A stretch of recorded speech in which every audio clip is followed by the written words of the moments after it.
je remercie à Dieu, notre Seigneur, pour sa grâce et sa fidélité qui nous permettent d'être ici ce soir.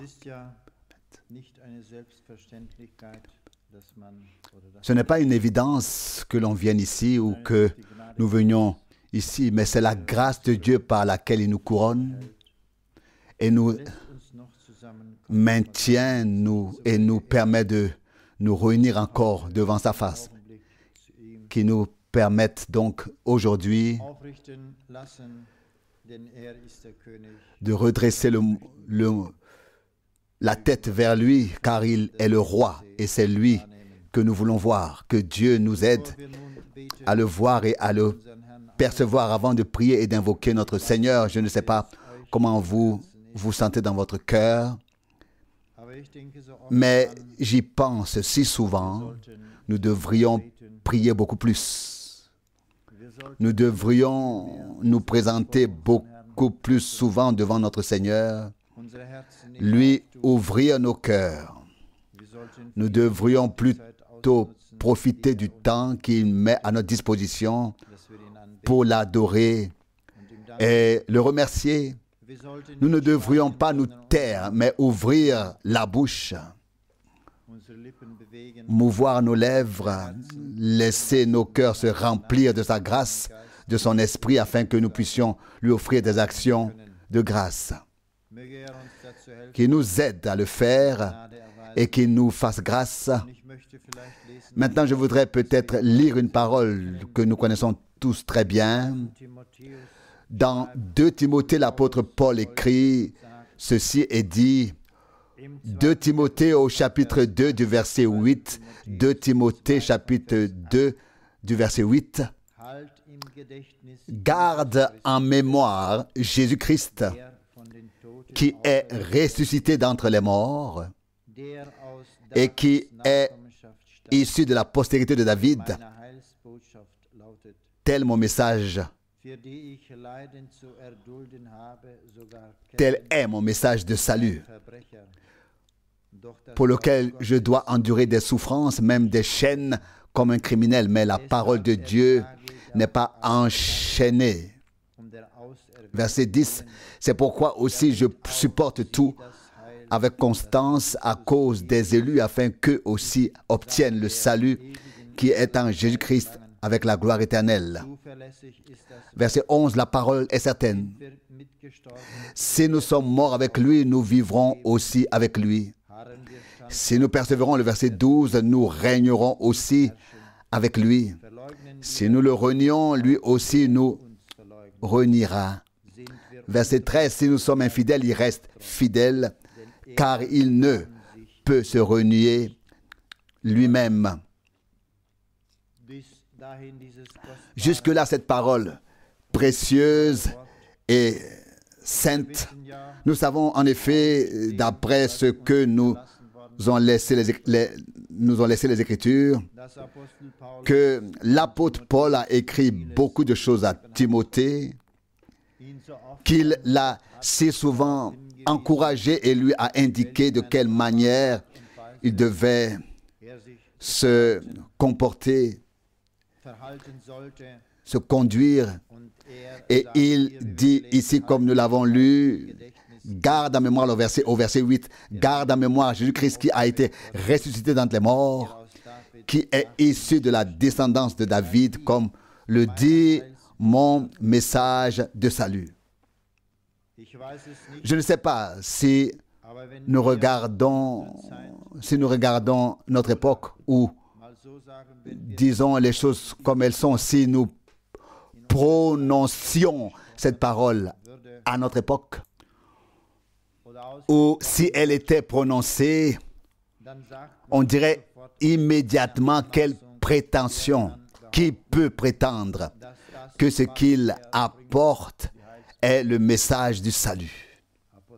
L'apôtre Paul, un homme choisi par Dieu, un homme élu par Dieu et destiné à cela, il le dit, quel est selon mon message de salut, tel est mon message de salut, avec une certitude sans pareille. il exprime. Et il dit ensuite au verset 9, pour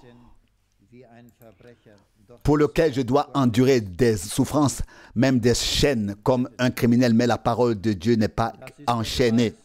Et cela a été la preuve que c'est la vérité, car la vérité, comme nous le savons tous, a été combattue dès le début. Dès le début, la vérité a été écrasée, abattue même. Et c'est à partir de là qu'un Paul a pu mesurer et reconnaître que ce qu'il a dit était la vérité absolue. Et si nous regardons dans notre époque, je peux bien le dire, et nous le rappeler, la parole qui nous est parvenue est la vérité absolue, car elle est combattue, elle est abattue, elle est écrasée dans les chaînes, voire dans la calomnie. Si l'apôtre Paul a pu exprimer cela et dire qu'il a annoncé le message du salut, et ceux qui l'ont accepté, qui l'ont entendu, alors nous savons que cette parole qui a été annoncée à notre époque est la même parole. Et elle porte les mêmes caractéristiques. Que Dieu nous donne la grâce de porter avec l'apôtre Paul, avec ceux qui nous ont précédés, et de porter la vérité, le message du salut dans ce monde. Nous savons qu'à notre époque, il est très difficile et pas facile de dire la vérité. Qui écoute la vérité? Car tout ce qui est dit est la vérité détournée, la vérité renversée, et l'humanité l'accepte. Qui écoute la vérité? Parce qu'elle a été raillée, bafouée, voire abusée. Et c'est là que l'apôtre Paul dit au verset 10, « C'est pourquoi aussi je supporte tout avec persévérance à cause des élus, afin qu'eux aussi obtiennent le salut qui est en Jésus-Christ avec la gloire éternelle. »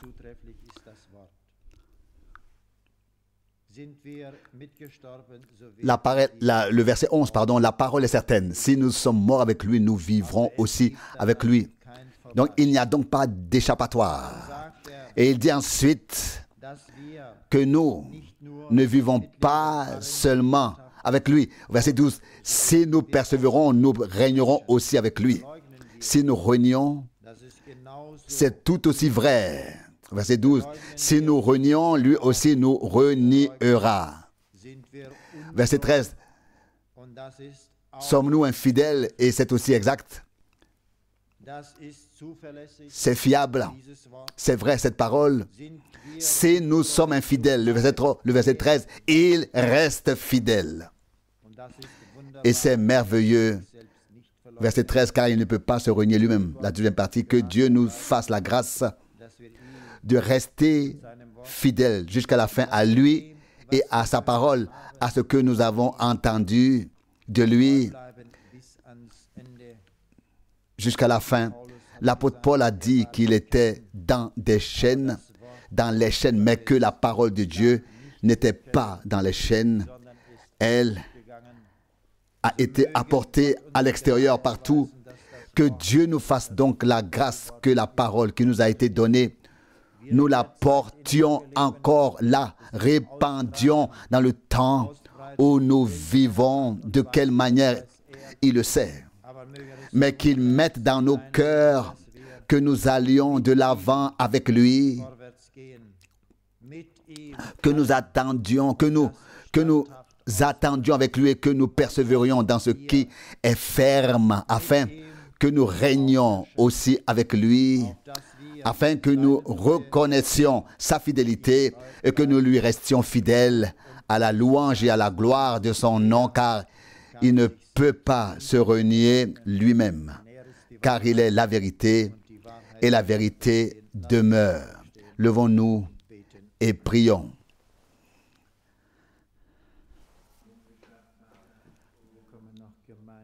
Père Céleste, nous venons encore ensemble devant ta face, ô Dieu, et nous te remercions pour ta fidélité, pour ta parole, ô Seigneur. Nous n'en sommes pas dignes ni de valeur, ô Dieu, nous sommes encore capables et encore moins capables, Seigneur, de t'apporter les remerciements dus au Dieu du ciel. Nous ne pouvons pas le saisir ni l'exprimer, Seigneur, et à toi, ô Seigneur Jésus-Christ, nous rendons toute la gloire, Seigneur, car, Seigneur du ciel, tu es allé pour nous, tu as pris la place pour nous, ô Dieu. Je te prie de m'accorder ta grâce. Ô Seigneur, accorde-nous toute la grâce et la force nécessaire, ô Dieu, de t'honorer, de te louer. Ô Seigneur, car tu es digne, Seigneur, d'accepter la louange, la gloire, l'adoration, l'honneur et l'adoration au Dieu, de recevoir tout cela. Seigneur, ton heure était venue, Seigneur, et tu es allé, Seigneur. Ô Dieu, ton temps reviendra où tu reviendras, ô Seigneur. Donne-nous la grâce, ô Seigneur. Donne-nous la puissance, ô Seigneur, de t'attendre, ô Seigneur Jésus-Christ, avec ardeur, ô Seigneur. Mon Dieu et mon Sauveur, donne-nous la grâce, Seigneur, que nous soyons prêts à te recevoir, car, Seigneur, le temps est venu. Seigneur, les signes l'indiquent, Seigneur, que le temps est écoulé. Seigneur, je te prie, Jésus-Christ, commence par moi, ô Seigneur, commence par nous tous, Seigneur Jésus-Christ, afin que nous puissions t'honorer et te louer. Seigneur, afin que nos cœurs s'ouvrent à toi, ô Dieu, afin que nos bouches s'ouvrent, ô Seigneur, afin que nous puissions te louer et t'adorer, Seigneur. Puisque ta parole, ô Seigneur, n'est pas enchaînée, elle n'est pas retenue, mais elle est libre, Dieu, et tu parles librement, ô Seigneur. Accorde-nous la grâce de marcher dans cette liberté, de t'honorer et de te louer, Seigneur Jésus-Christ. Amen. Louange et merci au Seigneur de nous permettre d'être à nouveau ici. C'est un privilège. Et si nous pouvons adorer, nous devons saisir l'occasion. Frère Schmitt a déjà exprimé ce que nous ressentons tous, que nous aimerions parler à Dieu. Parler de telle manière que nous ayons la certitude qu'il écoute ce que nous disons et aussi la certitude que ce que nous disons lui plaît et est dans sa volonté. Il est prié partout, on prie partout, nous le savons tous. Ce n'est pas nouveau, et il y a certainement des gens qui prient beaucoup plus que nous. Mais ce qui compte, c'est de prier vraiment dans la volonté de Dieu, de parler avec Dieu, et comme le Seigneur lui-même l'a dit, de ne pas faire beaucoup de discours, de paroles, mais de dire à Dieu ce qui nous touche. Et puis, il y a tellement de choses que nous devons encore avoir la grâce et apprendre du Seigneur ce que nous devons lui apporter de toutes ces choses qui nous occupent. Mais il est écrit, s'il nous exauce, c'est que nous avons reçu de lui. Donc, s'il nous écoute, c'est que nous avons reçu de lui les demandes que nous lui avons présentées. 1 Jean 5, verset 15. Il faut donc prier dans sa volonté pour qu'il puisse exaucer et répondre. Quand la parole a été lue ici, qu'elle n'est pas enchaînée, vous savez bien que la parole parle de la parole, que l'on lise ou que l'on entende. Il s'agit toujours d'une seule chose, de la parole de Dieu qui demeure éternellement. Il s'agit de l'évangile de Jésus-Christ. Et cette parole de Dieu n'est pas enchaînée. Nous avons lu ici qu'il était enchaîné comme un criminel, mais la parole de Dieu n'est pas enchaînée. C'est pourquoi je supporte tout. Il relit le verset 10 de 2 Timothée 2 avec fermeté à cause des élus. On prêchait à tout le monde. Tous ont écouté la parole. Mais les souffrances et toutes ces circonstances, ce qu'il devait effectivement endurer lui-même, c'était à cause des élus. Lui-même, et soulignons-le tranquillement aujourd'hui, lui, ce Paul, était un élu de Dieu, un ustensile, un outil choisi de Dieu. Pourquoi faire? Pour quelle raison? Pour les élus, pour pouvoir leur apporter la parole de Dieu par révélation. Il n'a pas du tout révélé de mystère profond aux Corinthiens. Il dit, vous qui devriez être des maîtres depuis longtemps, vous avez encore besoin de lait. 1 Corinthiens 3, 2. Mais si nous considérons l'église d'Éphèse, même déjà les épîtres aux Romains et les épîtres aux Galates, nous voyons à quel point il a pu y pénétrer profondément dans les mystères de Dieu. Ici, j'ai remarqué quelque chose de Timothée 2, verset 11. La parole est certaine. Si nous sommes morts avec lui, nous vivrons aussi avec lui. Verset 12. Si nous persévérons avec constance. Et là, nous nous souvenons de la parole de Jacques, selon laquelle nous devons persévérer, car la venue du Seigneur est proche. Dans 2 Timothée, chapitre 1, verset 13, Paul dit, 2 Timothée 1, verset 13, « Comme modèle de saine doctrine, retiens celle que tu as entendue de moi dans la foi et l'amour qui ont leur racine en Jésus-Christ. » Verset 14, « Garde le bien précieux qui t'a été confié par le Saint-Esprit qui habite en nous. » Paul était conscient qu'il ne s'agissait pas seulement de paroles, mais d'un bien précieux qui lui avait été confié. Les saints enseignements, les saines doctrines des saintes Écritures, pouvait-il dire que tu as entendu de moi, garde cela dans la foi et l'amour qui est enraciné dans le Christ Jésus. Chaque enseignement, tout ce qui est apporté doit avoir Christ comme point de départ et aussi comme objectif. Si quelque chose d'autre y est lié et par la gloire et quelque chose d'autre y est lié et que ce n'est pas la gloire de Dieu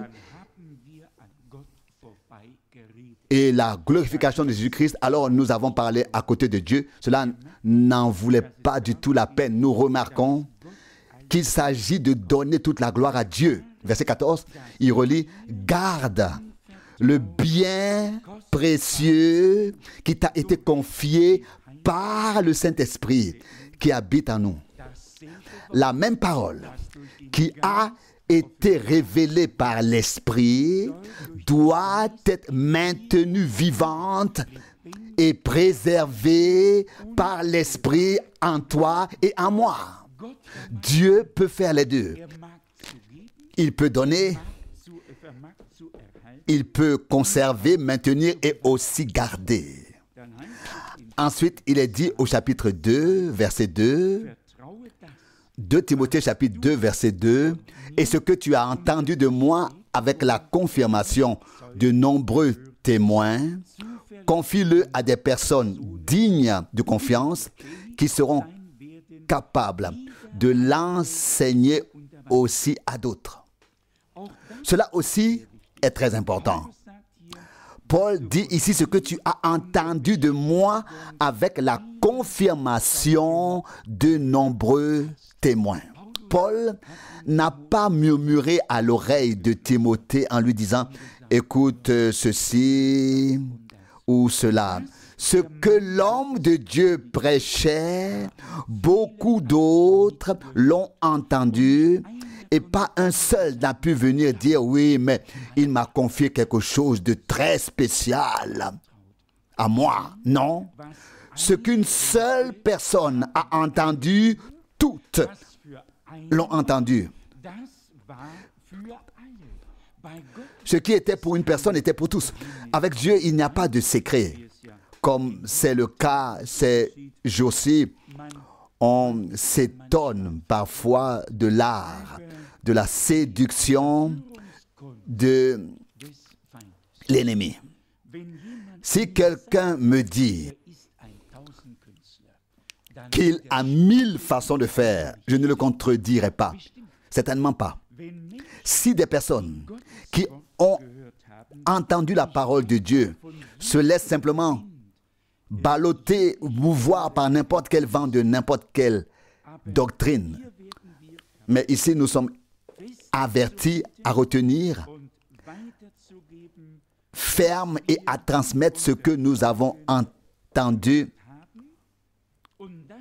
sous la conduite de témoins, sous la confirmation de témoins, et cela doit être confié à des personnes fiables, pas des gens qui en font leurs propres affaires, mais des hommes fiables, dignes de confiance, qui ont fait leurs preuves, qui reçoivent eux-mêmes ce que Dieu a révélé, et cela peut leur devenir une révélation pour eux-mêmes, afin de le transmettre ensuite à d'autres et de les instruire à nouveau, d'être capable de les enseigner. Il n'a pas fallu longtemps pour que cet âge chrétien prenne fin. Et le même Paul qui a donné un tel avertissement si profond écrit, je sais qu'après mon départ, plusieurs se présenteront, que des loups feront irruption, qu'ils déchireront le troupeau et qu'ils présenteront des doctrines qui ne sont pas justes. Et il dit, l'Esprit annonce ce qui doit arriver dans le dernier jour. Si l'on considère tout cela, il suffit de lire un peu plus loin le chapitre 2 de 2 Timothée pour y trouver de nouvelles exhortations à partir du verset 14. 2 Timothée 2, verset 14. Rappelle ceci à tous et avertis-les instamment devant la face de Dieu de ne pas se laisser entraîner dans des querelles de mots qui ne servent à rien et ne font que troubler ceux qui les écoutent. Si Dieu nous parle par sa parole et que quelqu'un a encore envie d'en discuter, un tel homme ne croit pas que Dieu ait parlé avec lui. Si Dieu nous a parlé, nous n'avons pas envie de nous disputer avec d'autres sur la parole de Dieu. Nous devenons alors intérieurement reconnaissants. Nous n'avons alors pas envie de discuter à ce sujet, mais de croire vraiment de tout notre cœur et de recevoir la parole. Partout où l'on prend la parole de Dieu comme prétexte pour en débattre, les auditeurs sont détruits et troublés. Et est-ce que c'est devenu vrai? Vous pouvez prendre n'importe quelle parole de Dieu, de Genèse 1, verset 1 à Apocalypse 22, dernier verset, et nous constaterons ensemble que chaque parole de Dieu est la vérité absolue et pure. Tôt ou tard, nous verrons l'accomplissement qui nous convienne ou non. Nous devrons admettre que tout ce que Dieu a dit est vrai. Cela se réalise car il sait comment les choses seront avant qu'elles n'arrivent. Le verset 15 dit « Efforce-toi de te présenter devant Dieu comme un homme éprouvé, un ouvrier qui n'a pas à avoir honte, parce qu'il présente avec exactitude la parole de la vérité. » C'est une chose qui m'a tenu à cœur depuis que je suis devenu croyant. Si je dois annoncer la parole de Dieu, je dois le faire de manière à pouvoir tenir devant Dieu. Pas seulement devant les hommes, mais aussi devant Dieu, afin de présenter et de partager correctement la parole de vérité. Maintenant, l'avertissement continue au verset 16. En revanche, tu n'auras rien à faire avec les bavardages vides de sens et sans valeur, car en les tenant, ils s'enfonceront de plus en plus dans l'éloignement de Dieu. N'est-ce pas? Ils s'enfoncent de plus en plus dans l'éloignement de Dieu. Et ils peuvent parler de Dieu autant qu'ils le veulent, dire tout ce qu'ils veulent sur la parole de Dieu. S'ils le font en se disputant, en se donnant des droits et des raisons, et ainsi de suite, Dieu n'y est pas du tout dès le départ. Et c'est pourquoi cela conduit à toutes les choses décrites, et c'est jusqu'à l'éloignement de Dieu. Et puis aussi les paroles ici comme un cancer, mais nous avons déjà tout cela derrière nous, que devons-nous en faire devant nous? Dans Genèse 22, il y a la parole d'Abraham avec le paysage de Moria. Je voulais juste lire cela en complément pour dimanche. Nous en avons parlé ici dans Genèse 22 du verset 1. Genèse 22 du verset 1. Après ces événements, Dieu voulut mettre Abraham à l'épreuve et lui dit, Abraham, celui-ci répondit, me voici. Dieu dit, prends ton fils,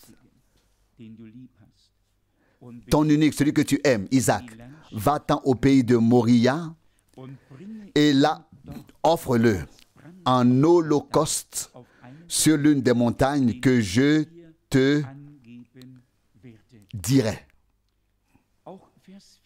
Aussi, le verset 4 est peut-être également important.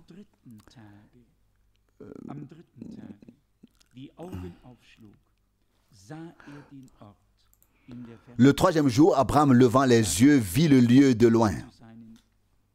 Verset 5. Abraham dit alors à ses serviteurs, restez ici pour vous avec l'âne. Mais moi et l'enfant, nous irons là-bas pour adorer, puis nous reviendrons ici vers vous. La foi d'Abraham est ici exprimée en parole telle qu'elle a été mise en pratique par la suite. Abraham savait qu'il devait offrir Isaac en sacrifice, car c'est ce qui lui avait été ordonné. C'est ainsi qu'il lui a été en holocauste, oui, et offre-le là en holocauste. Vous savez ce que c'est qu'un holocauste? La victime est tuée et est brûlée. Ce qui reste, ce sont les cendres. Et que s'est-il passé? L'homme de Dieu dit au serviteur, restez ici. Moi et mon fils allons adorer, puis nous reviendrons tous les deux. Tous les deux. Et il savait parfaitement qu'il devait l'offrir en holocauste. Abraham était convaincu que le Dieu qui lui avait fait la promesse En Isaac, toutes les générations seront bénies. Toutes les descendances seront bénies et ainsi de suite. Grande sera sa descendance. Il savait très bien que même si je tue mon fils et que je l'offre en holocauste et qu'il ne reste que des cendres, Dieu me le rendra et nous reviendrons tous les deux ensemble, car c'est de la poussière que nous avons été pris et c'est de cette poussière qu'il peut de nouveau nous reprendre. Ça, c'est une foi qu'on ne peut pas décrire avec des mots. Abraham est aussi appelé le père de la foi.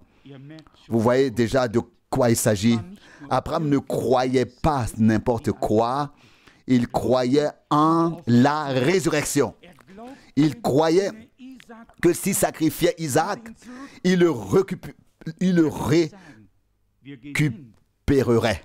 Et il pouvait dire, nous allons adorer et nous reviendrons.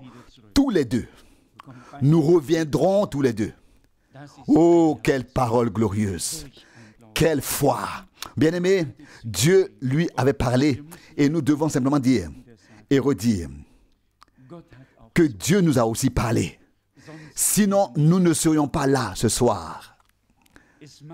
Il peut parfois sembler que le Seigneur fait traverser à ceux à qui il a parlé des épreuves qu'il ne pourrait faire traverser à personne d'autre. Il pourrait tous y passer, peut-être. Prenez ces hommes de Dieu. Ici aussi Abraham, un bon exemple. Qui aurait pu prendre sur lui ce qu'il a pris sur lui? Mais Dieu avait un chemin avec lui. Et qui peut comprendre les voies de Dieu? Qui peut les saisir? Qui peut les comprendre? Comme ses jugements sont incompréhensibles et ses voies insondables. Romains 11, verset 33. Autant les cieux sont supérieurs à la terre, autant ses pensées sont supérieures aux nôtres et ses voies supérieures à nos voies. Qui peut comprendre et saisir tout cela? Puis ici, au verset 13, Abraham leva les yeux et vit derrière lui un bélier retenu dans un buisson par les cornes. Et Abraham alla prendre le bélier et l'offrit en holocauste à la place de son fils. Je l'ai déjà dit dimanche, un bélier est un mouton mâle. Et Abraham a déjà vu ce bélier comme une référence au Christ, l'agneau de Dieu. Et il l'a amené là, l'a offert là. Son fils pouvait vivre. Nous voyons plus tard, lorsque Moïse a appelé le peuple d'Israël à sortir, alors Dieu lui a dit, je prends le premier-né, laissez-moi lire cela pour que je le dise ou le lise exactement, car ma mémoire n'est tout de même plus la même. Il y a ici en tout cas la parole « laisse partir mon premier-né ». Le mot « premier-né » doit être ici lors de la sortie. Doit-il être ici? Oui, c'est ici au chapitre 4. Exode, chapitre 4, verset 22. Tu diras à Pharaon, Exode 4, verset 22, « Ainsi a parlé le Seigneur. Israël est mon fils, mon premier-né. » Verset 23, « Je t'en conjure, laisse partir mon fils pour qu'il me serve. » Et vous l'avez lu dans l'histoire d'Abraham. C'est alors que Dieu dit, ton fils unique, celui que tu aimes. Abraham avait beaucoup de fils. Il avait un certain nombre de fils. Et Dieu dit, ton fils unique, celui que tu aimes. Et ici, Israël est mon fils premier-né. Laisse partir mon fils. Et puis plus tard, en effet, l'agneau a été immolé pour tous les premiers-nés afin qu'ils restent protégés. Nous pourrions parler de beaucoup de choses ce soir, mais nous sommes ici pour prier, pour chercher la face de Dieu et pour comprendre sa volonté avec nous, même si c'est très difficile.